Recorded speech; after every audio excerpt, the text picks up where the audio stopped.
15 पर निष्क्रिय शब्दावली है। एक तो होती है आपकी एक्टिव वोकैबुलरी, दूसरी होती है पैसिव वोकैबुलरी। या इसको इस तरह से भी देख सकते हैं कि एक्सप्रेसिव है कि रिसेप्टिव है। ग्रम्यात्मक शब्दावली की बात हो रही है जिसको आप ग्रहण कर रहे हैं और प्रयोग उस समय पे नहीं कर रहे हैं डायरेक्ट, या फिर क्या, बताइएगा एक बार, फटाफट से बताइएगा।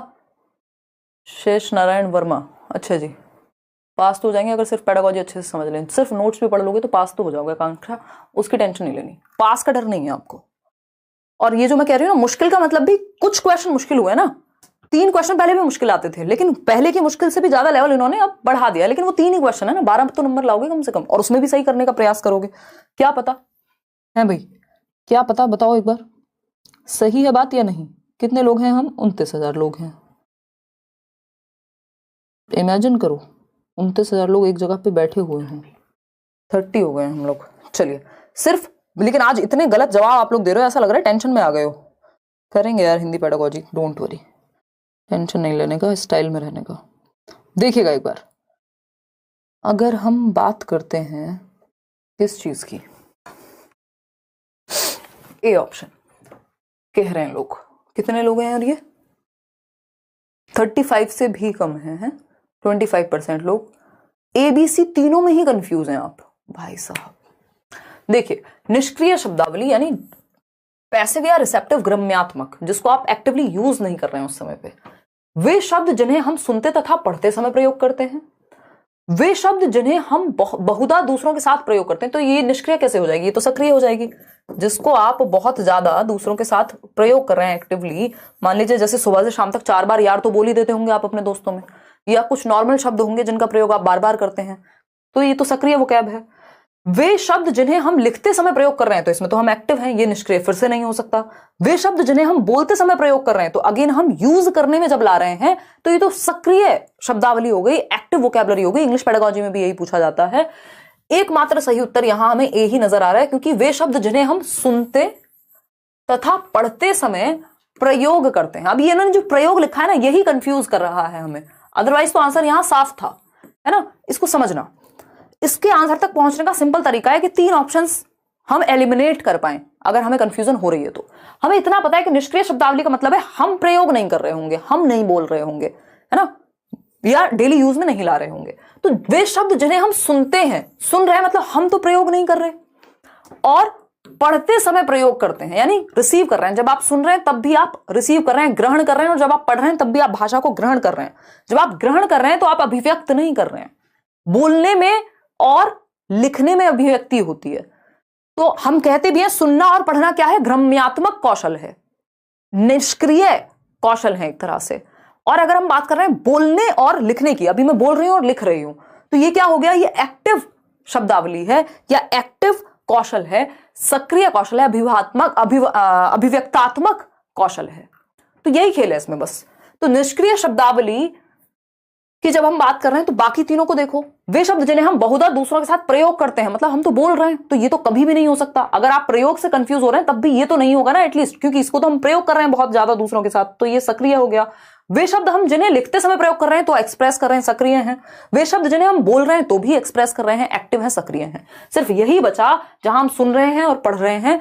सुनने और पढ़ने समय प्रयोग करना मतलब हम नहीं प्रयोग कर रहे हैं, सुनने और पढ़ने में आ रहे हैं वो शब्द। इसको कॉन्टेक्स्ट में समझना है, प्रयोग को लेकर कंफ्यूज नहीं होना है यहां।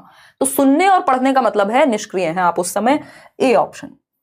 ये शब्द आपको पता होते हैं बट प्रयोग उतना नहीं करते हैं आप इनको। क्वेश्चन नंबर 16 देखिएगा, क्वेश्चन नंबर 16 देखिएगा, ऐसे ही कंफ्यूज किया जाएगा। ये 3 जो ऑप्शन है डिस्ट्रैक्ट करने के लिए हैं, आपको सही उत्तर तक पहुंचना है।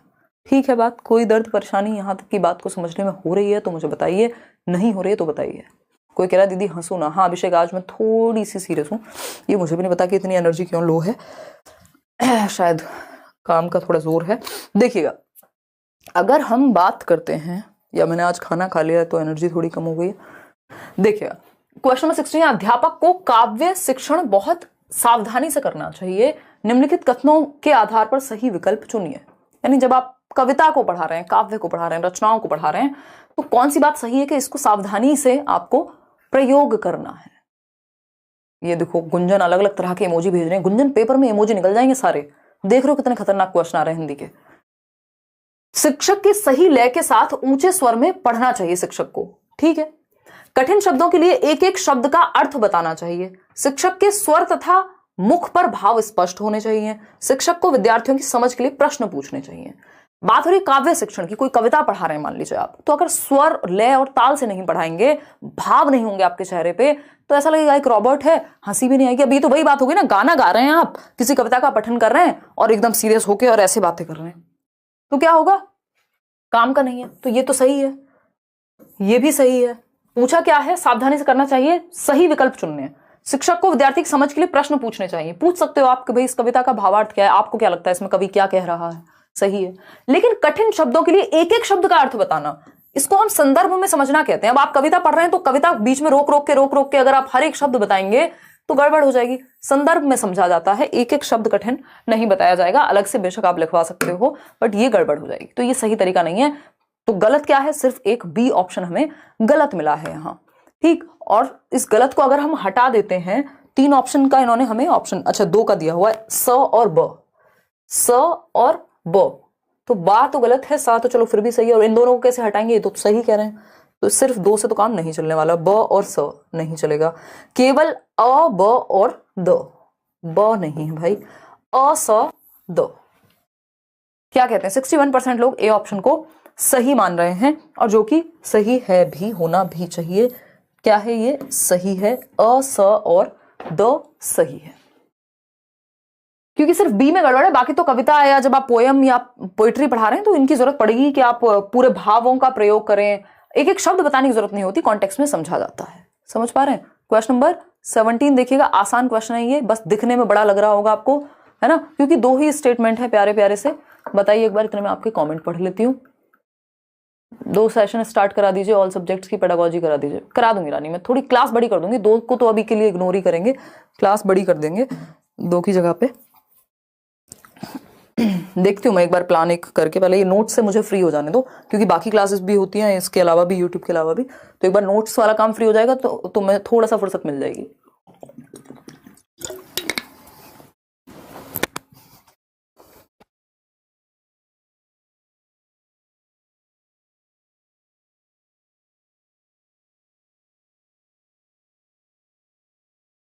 मेरा मैसेज आप देख ही नहीं रहे, कौन है ये, विलेज गर्ल, पढ़ लो पढ़।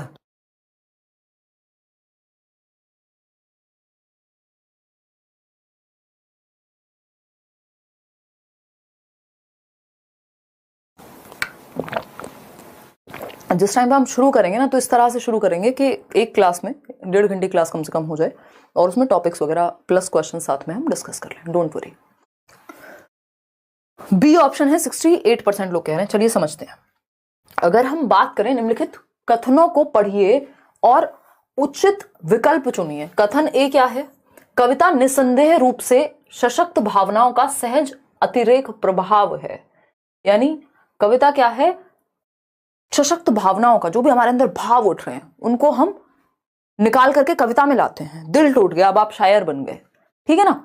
ये क्या है, सशक्त भाव, जो ज्यादा जोर मार रही हैं जो चीजें, वही तो बाहर निकलेंगी ना, ठीक है ना, सही बात है, बहुत बढ़िया वर्मा जी। फिर आता है कथन बी, काव्य से ना तो भाषा ज्ञान का विकास होता है और ना ही भाषा की संरचना का अभ्यास होता है।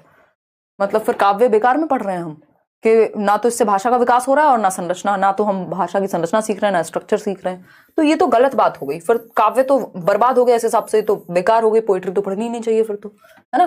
तो ये ट्रू है और ये फॉल्स है आपका। कितने लोग बी ऑप्शन दे रहे हैं, बी क्या है, केवल ए सत्य है और बी असत्य है, बिल्कुल सही है। थैंक गॉड आप इस पे नहीं गए कि दोनों सत्य हैं, ये आपका रटा रटाया ऑप्शन है।